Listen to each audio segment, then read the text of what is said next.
enjoy you. What a great pleasure to meet once again.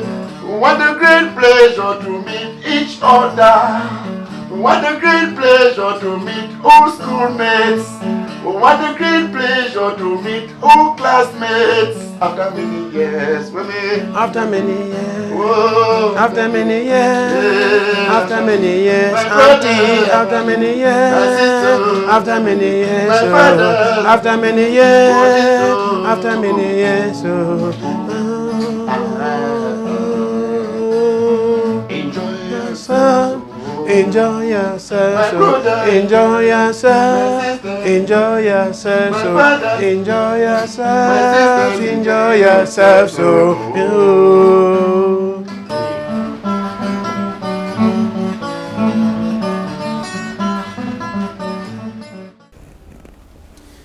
These days, Bamenda has been very cold in the latter part of the evening. I don't know your situation around the world, wherever you are and however you're watching us, but know that these days our evenings have been generally very cold. And sometimes when they are cold, you have some people whose health condition did not permit that they are, that they stay in such atmosphere or such weather conditions. So they are all compared to wear something warm. I don't know how your own is, but for us here, it's a little cold. Hi there, everyone. You're welcome to another edition of the BD Show. My name is Baka Derek. Thank you. This episode 010. Oh la la. We've come a long way, not so. And of course, it's been an amazing moment. Thank you very much for those who have subscribed to our channel already. Those of you who share, those of you who comment, thank you very, very much. I'm particularly proud of you all because you celebrate your own. And my conviction is that you're celebrating what is properly done. Thank you for all the feedback. We're happy to hear from you. To those of you watching around the United States of America, those of you in Asia and other parts of Europe, I want to thank you very much. And for those of you in Africa and in Cameroon, we are particularly grateful. Please continue to subscribe. Share with your friends to share with your friends. Tell them to share with their friends so that we can continue to have a bigger family as we go along. In this part of the world, like many other areas, we have a couple of health challenges. I will not be talking about the current pandemic that we have today, but let's discuss something else. Of course, where I come from, it is believed sometimes that this particular health condition we want to discuss today has to do with something mystical. In fact, some people liken it to witchcraft, whatever that is, but they see it to be supernatural. But the medics have conveniently told us that this is just a nervous disorder misinterpreted in our various communities. And from our findings, we were told that across sub-Saharan Africa, about 4.4 million people are estimated to be living with that particular condition. And in Cameroon, some sources, though my consultant tells me today that they are not very official, say that it is slightly about 5.9 or about 6% of the population in Cameroon lives with this particular health condition. Well, I'm now convinced that for those of you who are in the health sector, you could already be imagining what I want us to talk about today. We're discussing epilepsy. That is it. And I have someone with me who's been working for the past 19 years, getting to 20 years on epilepsy across the Northwest. He's dedicated his life in some of the most dreaded parts of this country, particularly in the heart of this armed conflict, to discuss and manage people living with epilepsy. Not just has his work gone unnoticed, but we are happy that we're talking to you at the time. His organization, Community Development and Epilepsy Foundation. Yeah. Thank you. So, he's been able to come along or to create community organization or Community Development and Epilepsy Foundation, and that has gone a long way to help many people living in that condition. I'm glad this Saturday evening to welcome Nsom Kenneth in the BD studio. So welcome to joining us, Kenneth. Thank you, Mr. Baka. Thank you very much. You are the second command we're having on the show. The first was Kimbi Claire, okay, a guy who is into smart homes technology. Okay. And yeah, I've learned of him. Okay, you've heard about him. Yes. Thank you very much. So it's nice for us to have you, Kenneth. No, thank you, bro. You choose to come in a traditional cap today. Yeah. You're fond of it? Yeah. This is in fact, this is my best attire. Ah, okay. And why do I choose this attire? First, from the area in which I come from.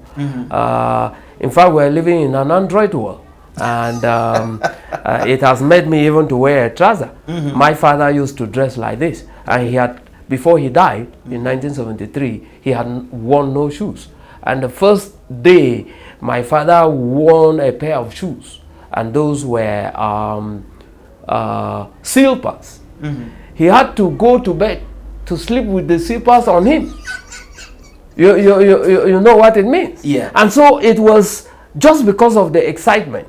There is a thing in my tradition, in Kom tradition, they call chasama. In fact, you take a wrapper, you tie a big belt. That belt can be a hive and skin. Okay. That is the back of an animal, make in the form of a belt. Then you simply curved it in front of you, and then unlift the other part of the wrapper. It falls, and then the other one falls behind, and then you wear something like this, a toga like this, and that is all about you. Wow. Yes. So you feel good in this, right? In fact, I'm more relaxed in this. Yes, and I usually, this type of dresses are worn only on important occasions. Oh, yes. Thank you for treating the BD show so important. Thank you so much. So many people wear this across Cameroon and even around the world. They refer to them as Bamenda people. Yeah. You've heard that before? Yeah, I know. I mean, I remember I have gone out of this country in so many occasions, and people, in fact, always say this is a Cameroon type of attire. But I say no, they are uniquely for the Northwest. Okay. Yes, because you can't class a person from the Western region who has a very mighty cap that is fallen right down to his ears, to somebody's cap that is like mine, or to a sanja, to somebody who comes from the Southwest who wears a white shirt and ties a black loin and holds a broom, from the Southwest and from Douala.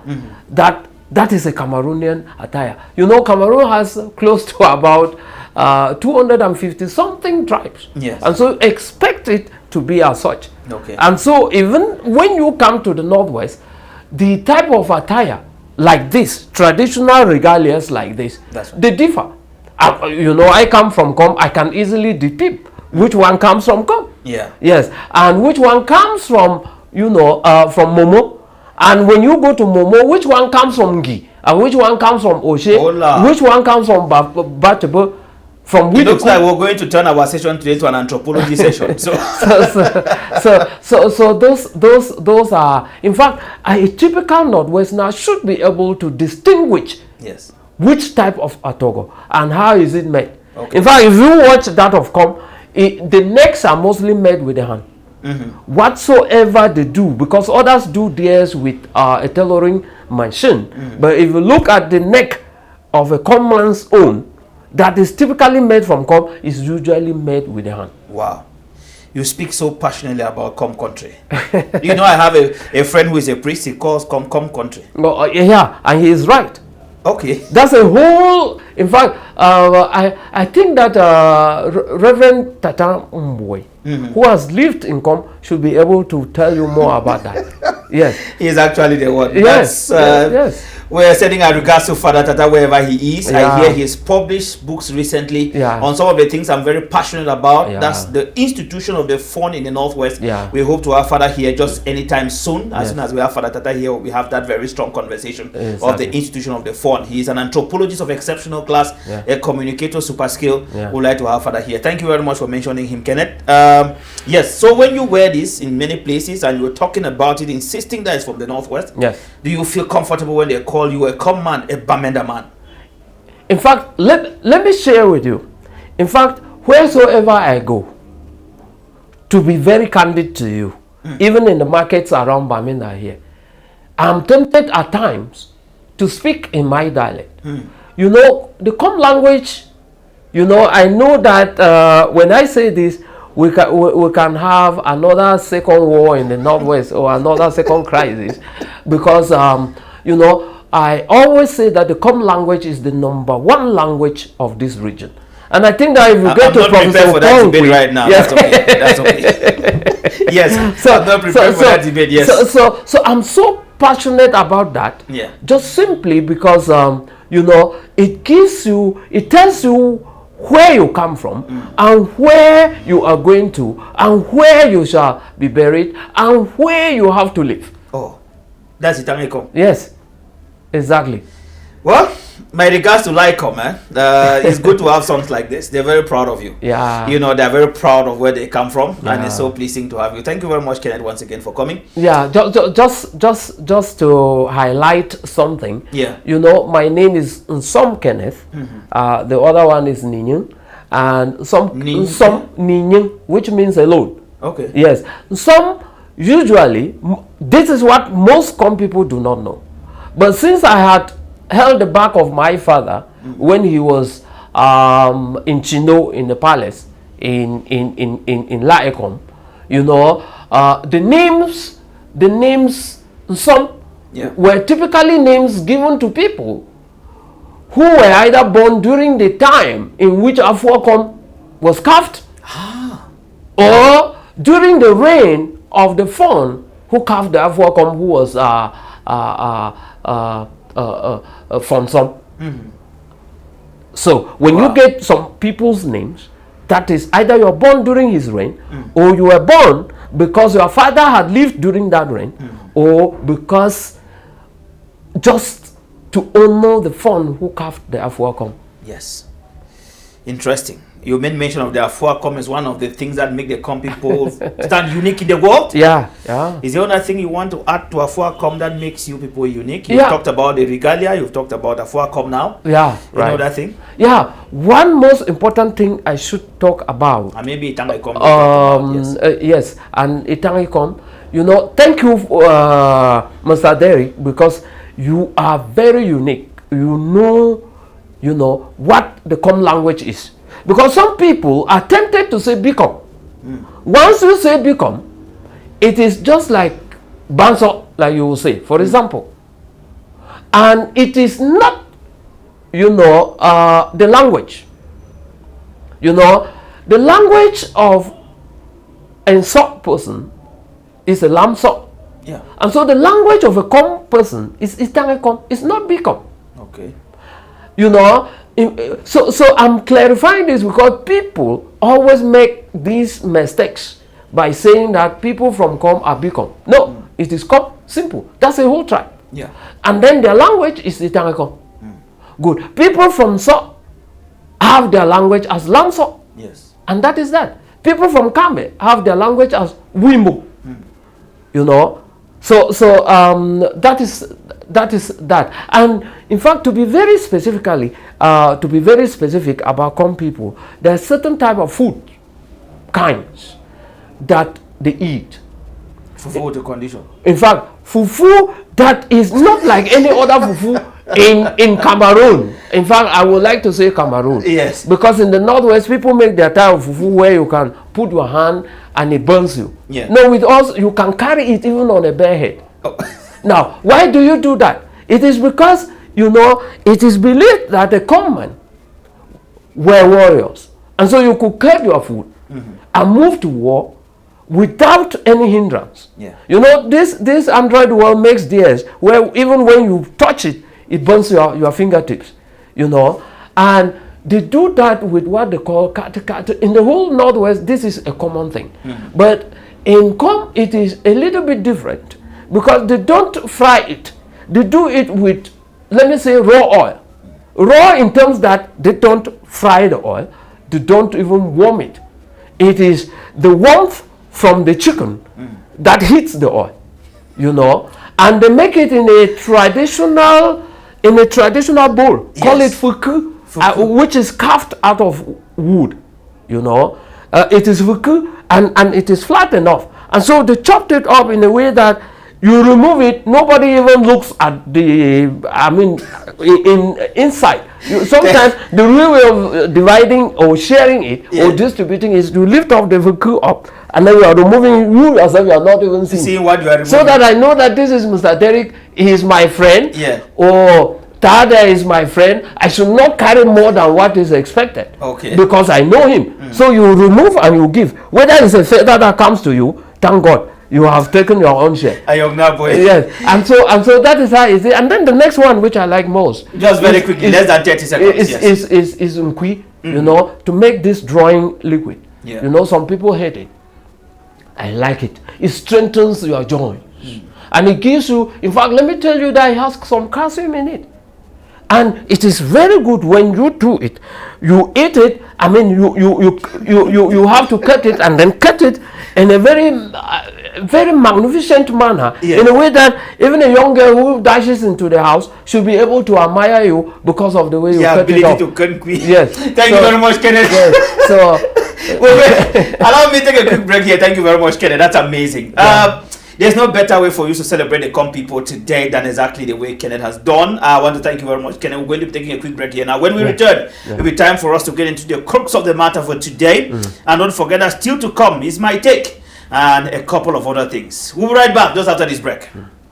The BD Show is brought to you by Miro Entertainment, your lead destination in photography and videography production. We serve you instant passports, live events, documentaries, news, photo and video equipment, photo shoots, broadcast, corporate, commercial, sports, and reality television. We also do documentation, printing and photocopy, wedding and funeral booklets, t-shirts, badges, banners, roll-ups, and much more. Contact Miro Entertainment, Ghana Street, Kwen, Bamenda on WhatsApp 677-784585 or 699-201238. Miro Entertainment, your lead destination in photography and videography. The BD Show on your local radio soon.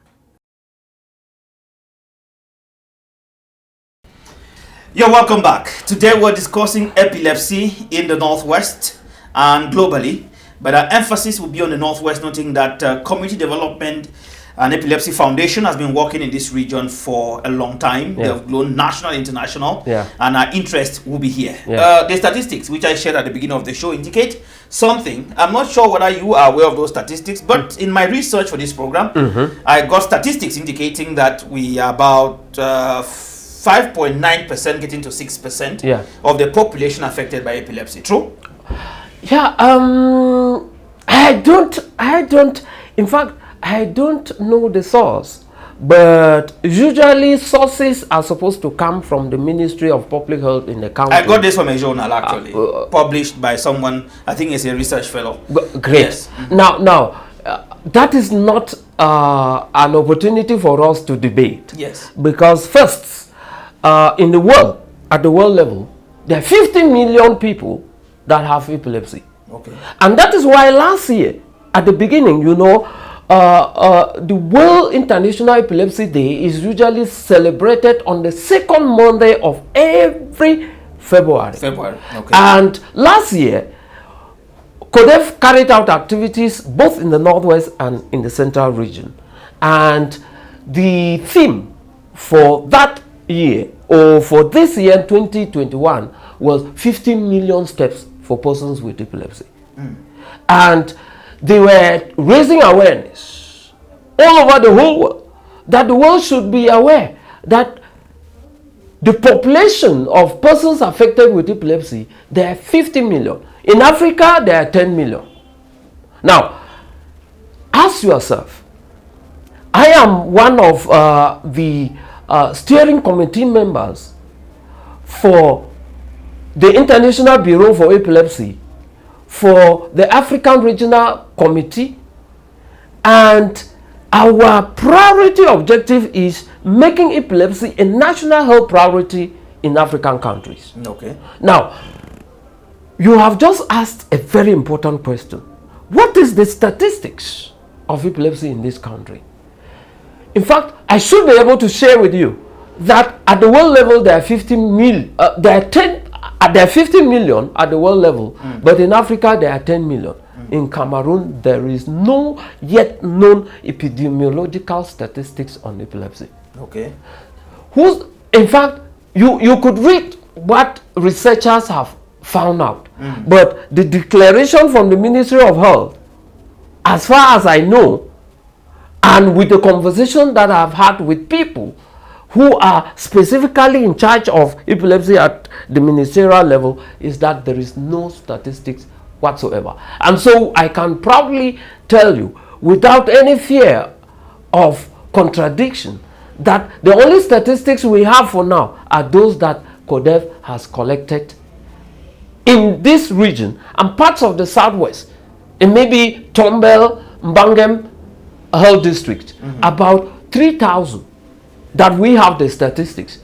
I mean, and I know the houses of all these people that I'm talking about. What? If you put me there, I take you to A's house, to B's house, to C's house. That initial question was to let you know that the person we have in the studio has a firm grip of the conversation on epilepsy. So, Kenneth, what inspired you into epilepsy care this much that you are able to even challenge research data on epilepsy? Now, thank you. Thank you so very much. You know, there is a saying in the Northwest, and I don't know whether it holds to other parts of Africa or other parts of the world, that he who wears a shoe knows where it pinches. Yes. In fact, I should be able to share with you that my late uncle had 5 children, all had epilepsy, and 4 of them died in fire, in open fire, because of epilepsy, because of seizures that have taken each and every child to the fire at their various times. I had a guardian when I was schooling. He had a child that the lone child had status epilepticus, and that child went and drowned. I have a cousin currently as we are talking. In fact, my auntie's daughter has a child who has epilepsy, and my direct nieces have 2 children or has a child each that has epilepsy. And with all of this, coupled with the issue which I witnessed when I was going to Bafut, I saw how a young girl was maltreated with epilepsy by a driver in a car. When that child had a seizure in a car, he was pulled out by that driver and slapped the child, pushed the child on the other side of the road. The child fell into the bush. Nobody intervened. That comes, you know, to give you the clue of the history of the creation of Community Development and Epilepsy Foundation. Yeah. And that has been your inspiration? And that has been my inspiration. You know, well, after my training, my medical training, I had worked in other organizations. And when I had this experience, when I was going to Bafut, and where was I going, or what was I going to do in Bafut? I was going to Bafut to pass through Mundum, passed to Fringing, which is part of Oshe, to where I was working with the elderly people in Oshe. And that is where I caught my vision. And when I came back, my sponsor was a British lady, specifically an English lady known as Mary McCormick. So when I came back, I shared with her, and I told her, in fact, there is no satisfaction I can get where I am apart from looking for a way to bring this to the limelight, which I saw. She said, if that is your vision, so be it. Grip it. And I caught it. This is interesting. I just to find out, you just made mention of something. I've also come to realize that most of the people I see with epilepsy have burns. What's the connection between epilepsy, seizures, and fire? Okay, fine. Thank you very much. In fact, a person with seizures, in fact, when you call a person living with epilepsy, the convulsions, the jerking natures, the fits are called seizures. And usually, if the people are not protected, there is a likelihood that wherever there is an open fire, they can easily go to it, towards. And so immediately they have their jerking movements or the seizures. The first place is the place open, and they move there. Let me share with you some instances and some characteristics. You've just talked about burns. There are some people that you can witness in the community that have signs and symptoms of persons with epilepsy that sometimes you might neglect and you might not take care, thinking that they are making a joke. Meanwhile, it is a serious issue. For example, some can just start up, in the case of young girls or women, they can start up just by putting their dresses and twisting them, or lifting up their dresses, you know, exposing themselves, you know, pulling up their pants or some, you know, and others, they might just have a jerky movement of one side of the body, be it a hand, be it a leg, and you think that they're joking. Yeah. That is a whole seizure. Some might shout, some might pull out their penis and start urinating, like the case that we had in Waoooo, in a school where a child was to be dismissed by the school because at any one moment that child wants to have his seizures, he pulls out his penis, is urinating on each and every classmate. You know, and there are some that, you know, sometimes they masturbate. Yeah. You know, and if you are aware, because that has happened right here in the hospital, at the regional hospital in Bamenda, that child, unfortunately, the child died. The mother called me and told me, and I said, if that child is always doing that before he falls and shouts, take the child to the hospital. Because all of them were saying that it's witchcraft. He has been bewitched by the late uncle. So from your work, without stigmatizing any community, Yes, Kenneth, yes, you decided to base your foundation, yes, in Bali. yes. Yes. Did anything inform that? Is it because you had a high prevalence rate of epilepsy in Bali? Now, talking about the high prevalence rate, I know areas in the northwest that have high prevalence rate of persons with epilepsy.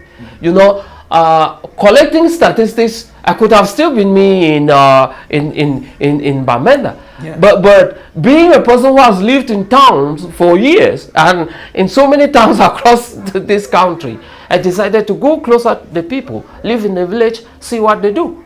And unfortunately, Bali doesn't have a high prevalence. Okay. It is Batibu and Wijukum and Kendem and my 47. That is in the southwest. Now, when you come up this way, in Bafut, you see a place like Tabwe, you see a place like Akosha, you know. In Waoooo, you go to the Legnos Settle area, you'll find so many people there, and so on and so forth. In the western region here, you go to Banga Fungi, you know. In the central region, you go to Bafia, and you go to Bangasina. And these are various areas in Cameroon that have high prevalence rates of epilepsy. So, I'm very sure that when you're moving, you know, trying to get this data, talking to families, you should have some challenges, mindful of the fact that there's a general belief that it could be witchcraft or bewitched, something. Yeah. There could be challenges, right? No, they are, and the challenges begins from, you know, struggling to convince the person to see the orthodox cause of that disease. When I say the orthodox cause, I mean the medical cause of epilepsy. You know, back in the rural communities, the first consultant or the first person who consults a person with epilepsy is a traditional healer. And a traditional healer is preferred by persons with epilepsy. Why? Because he deals with the holistic care of persons with epilepsy. Now, holistic care with a person with epilepsy will be, first, he tells you, don't eat this. For example, don't eat okra, don't eat chicken, don't eat snails, don't eat cassava, don't eat pork. You know, it convinces. Why? Because a chicken, once somebody is roasting a chicken, it is shaking. You know, with us in the northwest, you have to slaughter. Some people slaughter, but some people don't slaughter a chicken. We roast our thing like that. And so, because part of the accumulation of the blood acts as ikusi. That is how we put it. I'm very sure that I don't have Muslims in Chile. And so, I know, I know that. Yes. And so, you will realize that a traditional healer, once he says this, and a child who has epilepsy or a person who has epilepsy doesn't do that, you know, he is comforted. Okay. And then secondly, he says it is your grandfather or it is this and that. these counter accusations and accusations in the community, then it begins to create enmity. This person, the family person of epilepsy, will not visit a grandparent because a traditional healer has said he is the one who caused epilepsy, and so on and so forth. So those are the first people that are being consulted in the community. And so it is difficult to convince somebody who knows that this is what somebody has said, and he has first carried out a fetish. He has looked, that is what I mean, somewhere and seen. Because with Africans, they believe in life after death. Yes. And life in death, because they know that somebody who dies equally has relationship with the living. Of course. Yeah. And so he holds it at a high esteem. What will a medical doctor tell him? He will tell you, oh, it is a hit on the head, or it is a knock on the head.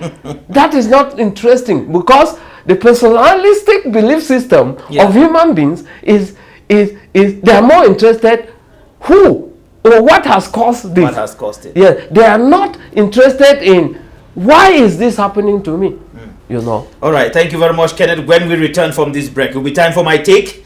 We'll have my take, and then we'll also discuss with Kenneth. How do you know? Is it preventable? What is the nature of the road covered this far? Some achievements. Remember, we'll bring you this edition at the time. CODEF, through one of our members, just won the Golden Light Award, I think, if I'm not making an error. But that should be correct. You are right. We'll come back to that just after this little break. Please stay with us. This is a BD show. We are coming to you from Bamenda, Cameroon, this Saturday evening. The BD show on your local radio soon.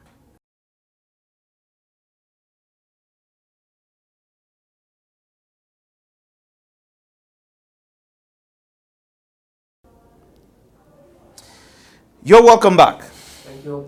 On my take today, if you've been to the Bamenda Regional Hospital of late, at the entrance into the area, that's the main entrance into the hospital, as you look to your left, you must have noticed a pile of oxygen bottles that are lined up there. Those oxygen bottles are not for entertainment.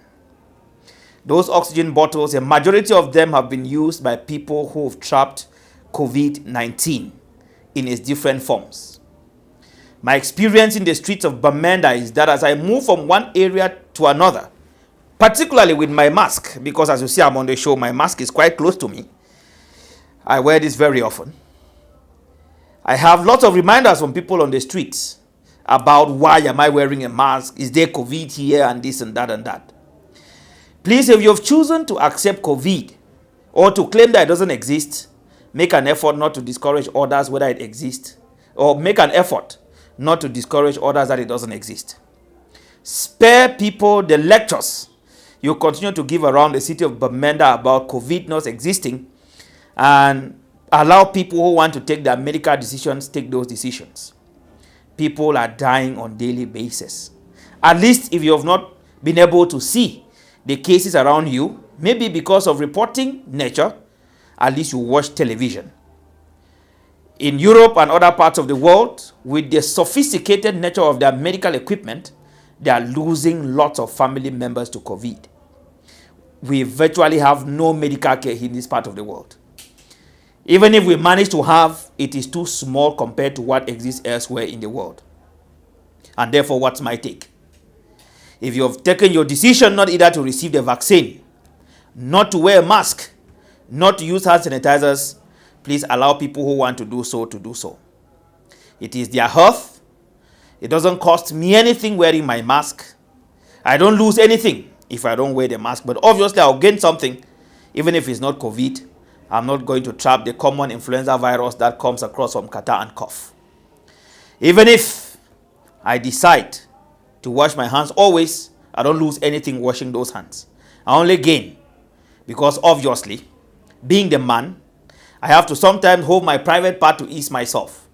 You never know infections you can get as a result of urine that comes into your hand or many other things. Please, I want to sincerely appeal to all of you out there. If you don't want to prevent yourself against COVID, please allow those who want to prevent themselves to do so. And that's my take on today's edition of the BD Show. We'll be right back just after this.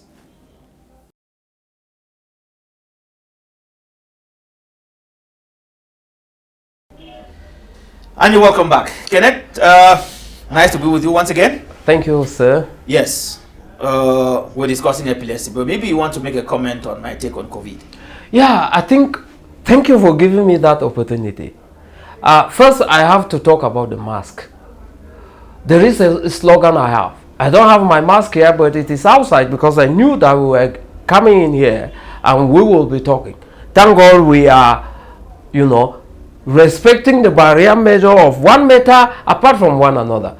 And I have a slogan. My slogan is, I put on my mask, I protect my family, I protect my community, I protect my friends. That is the importance of wearing a mask.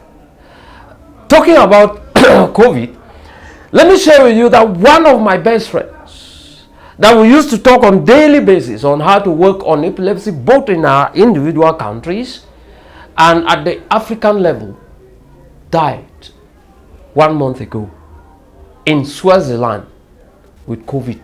His name is Mbosomino Eric. And it was, in fact, till today, what we had been planning, because I belong to the fundraising, I am the chairperson of the fundraising committee for International Bureau for Epilepsy for the African region. Okay. And he was a member in the committee, he was the vice chairperson. So which means, after me, if I were not to be, I will delegate the functions to him. But unfortunately, we lost him. And he was a hard-working person. Now, I have my second brother with whom I just left a few days ago when I went home to bury my stepmother. He completely survived. Thank God he survived.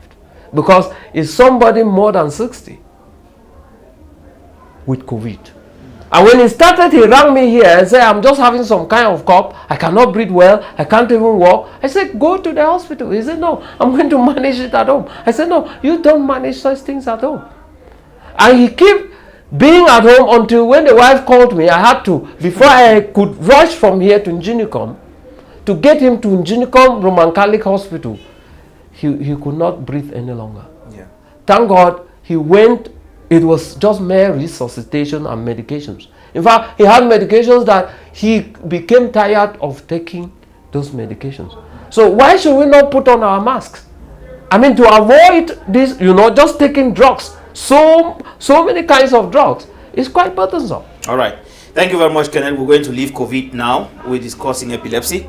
So, if I understand you very well, you have actually a sufficient mastery of epilepsy in the entire Northwest. Yeah. But then, I think that for your past 19 years, you must feel at least some degree of satisfaction. No, of course. In fact, one of the best times I have is taking a retrospective. I mean, thinking backwards to assess the success. And seeing people who were right there in communities who never knew anything about epilepsy, being able to talk about epilepsy, being able to talk about the illness itself as those that are affected, and being able to identify people who had epilepsy, and not only identifying them, but having community groups of persons with epilepsy. And so that is one issue, because the best thing about a disease is knowing what the disease is, knowing whether it has a treatment, knowing its cause. And once you know that, then you know whether it can be treated or not, and then you are safe. And that gives me room to just quickly ask you, so can it be prevented? Yes, epilepsy can easily be prevented. Okay. And how can it be prevented? Take, for example, 2 weeks ago, I was in the national radio of this country. I was talking about the preventive measures. And one of the most preventive measures is, taking great care of your health. Because, one, little children who are, when we were growing up, we used to babysit children. And for you to carry a child on your back that is not well treated with a loincloth around you, falls and hits the head, there is a likelihood that child can have epilepsy. Okay. In fact, one of my nieces that had the son's epilepsy which they and even the husband never knew, that they were calling me and telling me his convulsions. I said, no, I'm going to refer you to a neurologist. I'm not going to talk about the name of the neurologist here.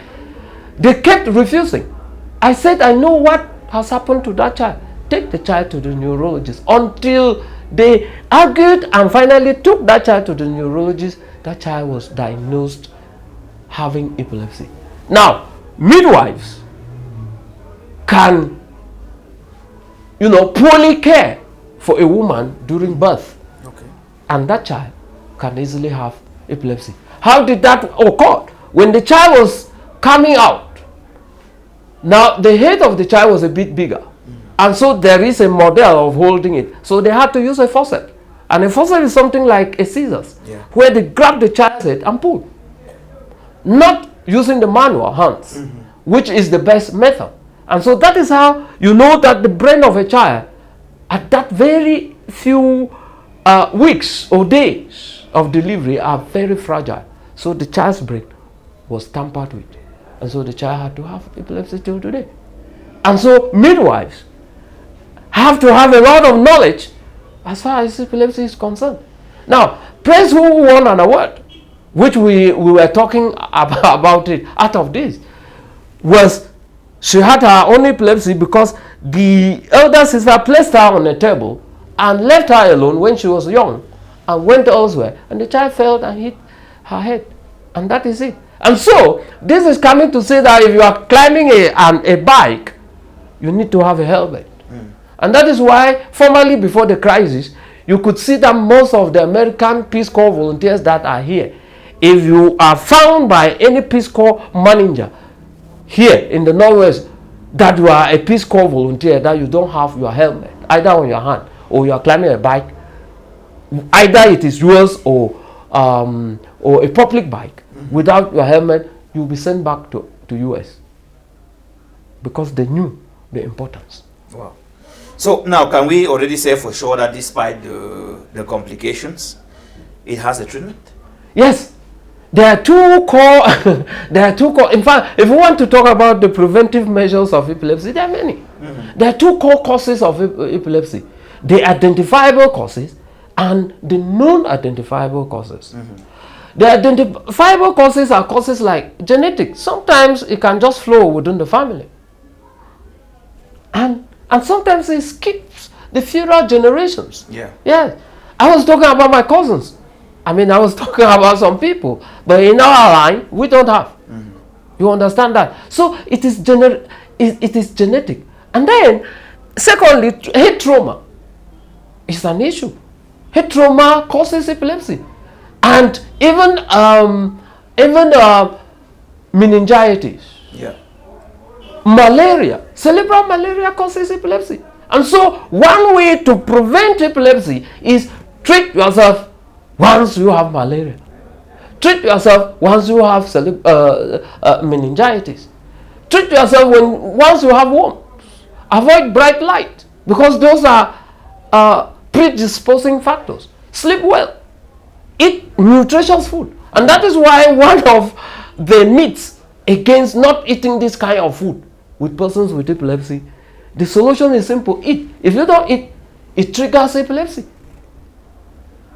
And you see the interlacing nature of the solutions of epilepsy. Now, with orthodox medications, there is a treatment.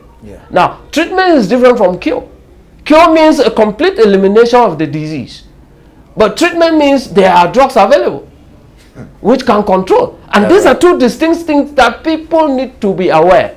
And so you have carbamazepine, you have phenobarbital, you have dipacaine, you have there are so many drugs that can be used for the treatment of epilepsy, but it will depend on the assessment of the medic. Well, you're listening to Nsom Kenneth. He is discussing epilepsy with us today. Don't ask me why we decided to discuss this subject. Actually, I indicated already that to me it's part of a health crisis. Our region normally needs to be conscious of instances like this. So we can see how well we can build together. When we're building policy, we should also take into consideration people living with special conditions like this. I don't know whether Kenneth would disagree, but I think so far in Cameroon, the law generally classifies people with epilepsy as people living with disability. Yes, it does.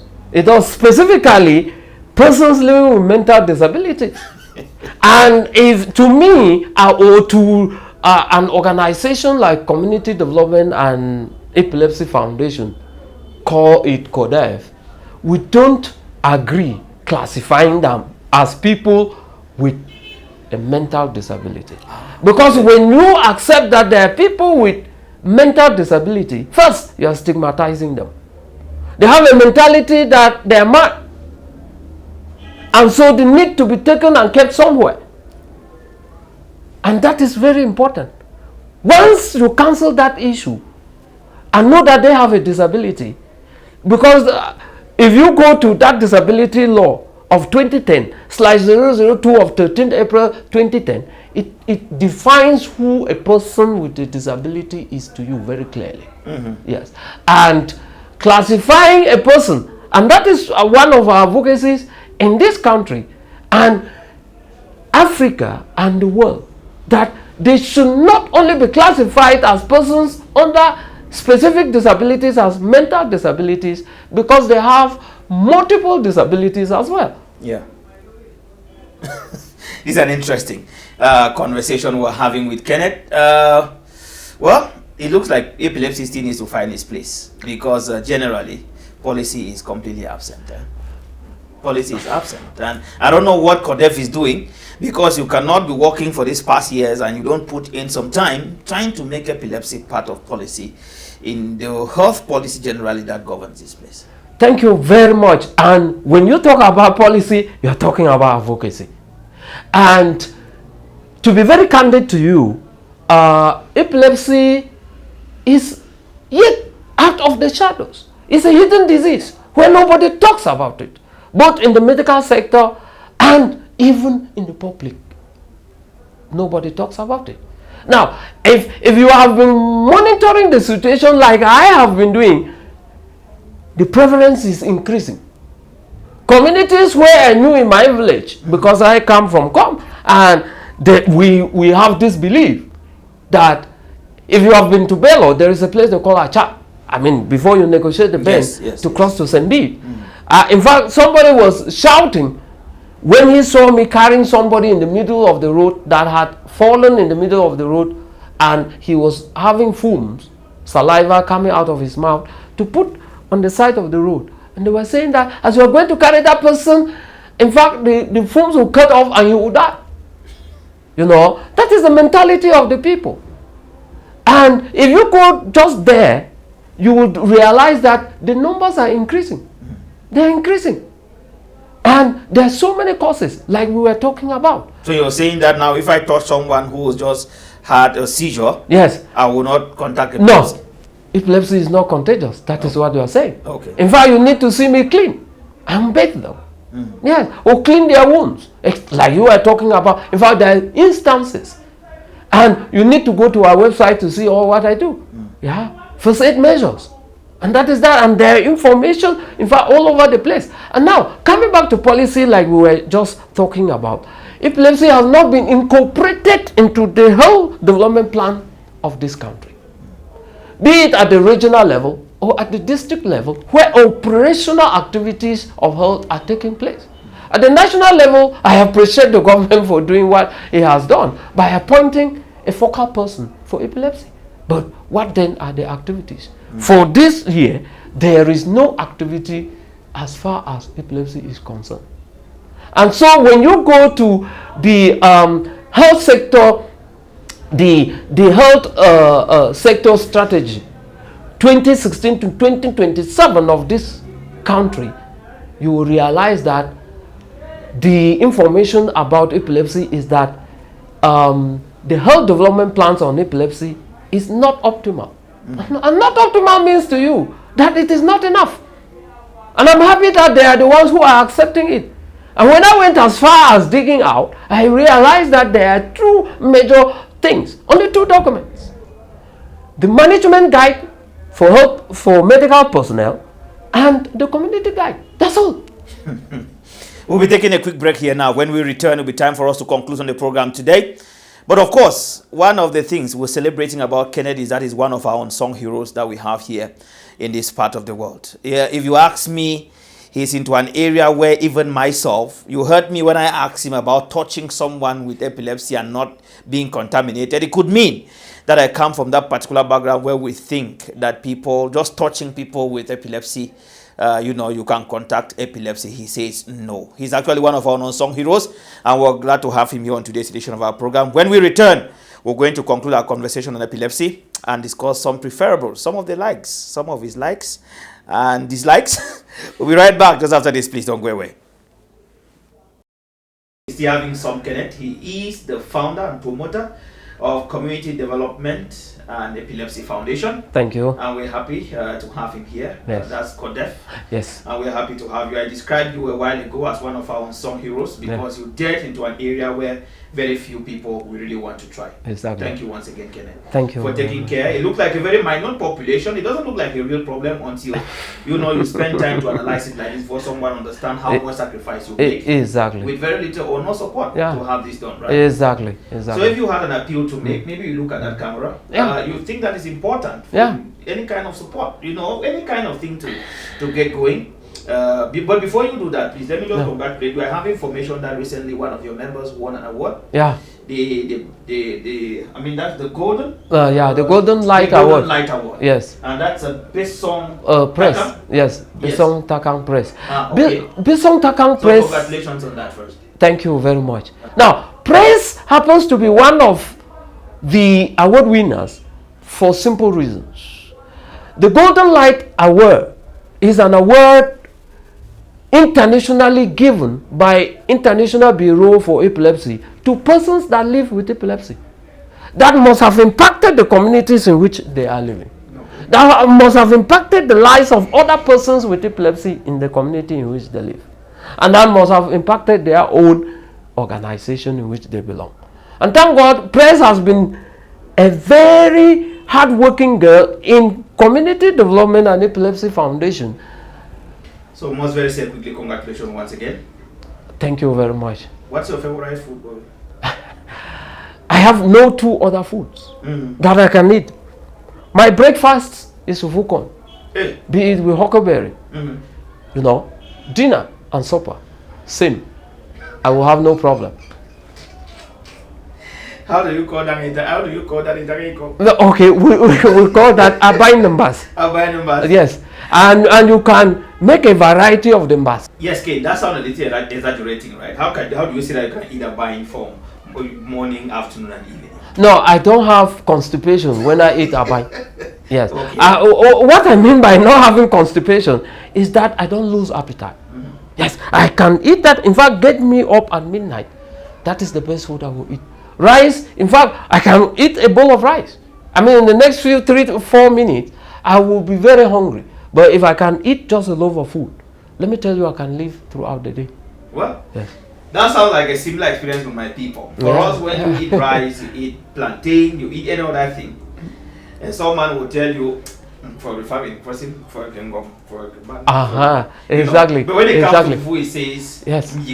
Good. The difference is that I only choose when you're talking about rice and other things. You always say I choose something. Good. Exactly. Exactly.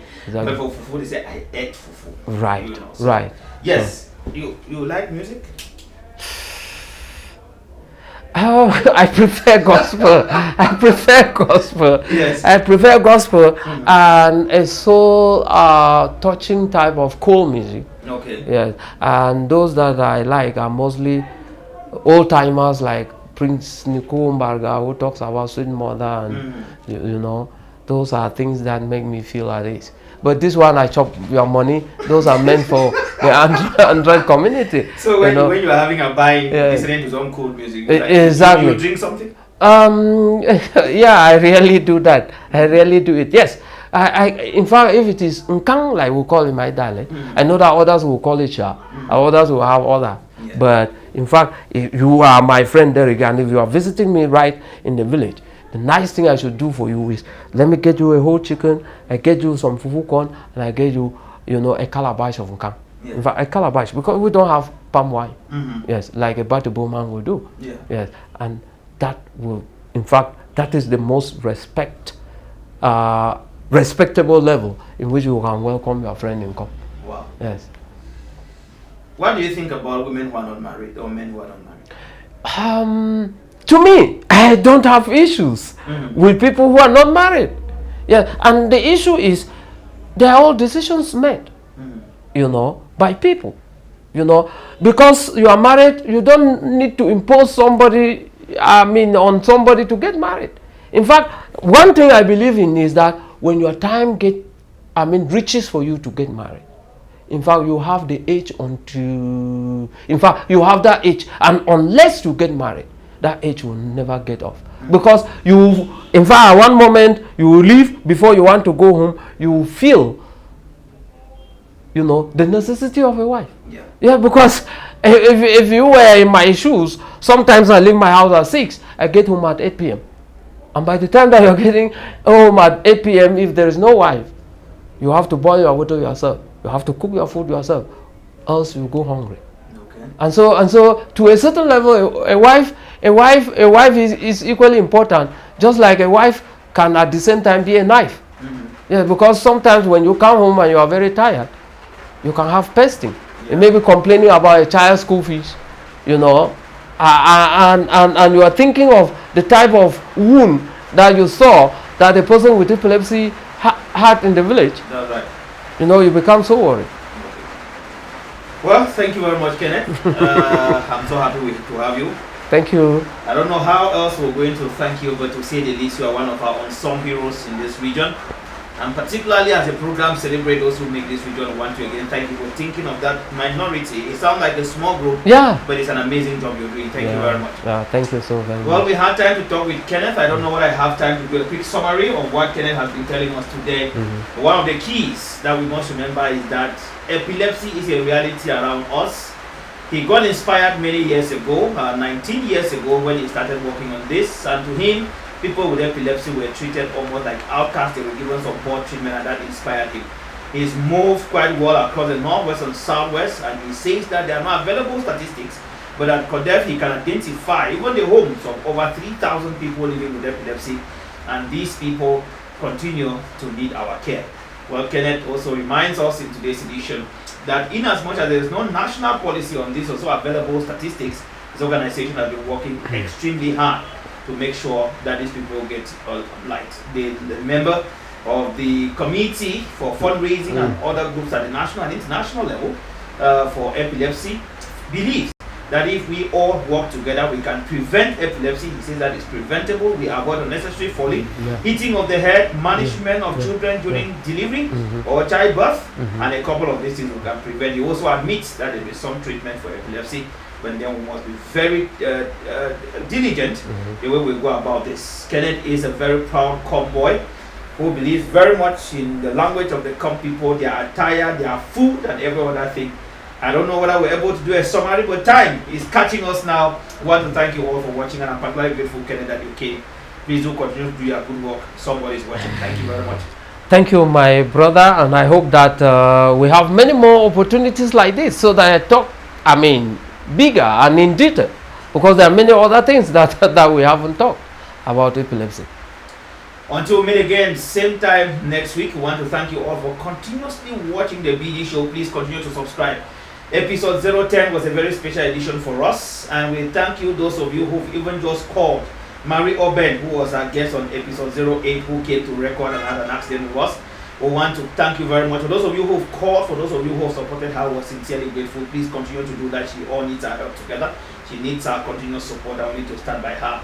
From Abdurrahman, that's the lead producer here, and all members of the team, Slonia and Marie and every other person, thank you very much for watching. Let's do this again next weekend. Goodbye.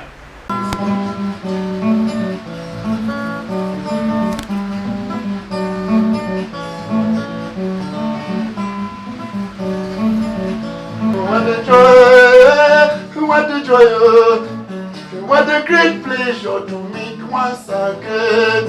What a great pleasure to meet each other. What a great pleasure to meet old schoolmates.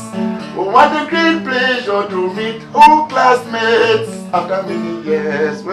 After many years. Whoa. After many years. Yeah. After many years. My brother. Auntie, after many years. My sister. After many years. My oh. father. After many years. Oh. After many years. oh. Enjoy yourself. Enjoy yourself. My so. brother. Enjoy My yourself. sister. Enjoy yourself. My so. father. Enjoy My yourself. sister. Enjoy yourself. So.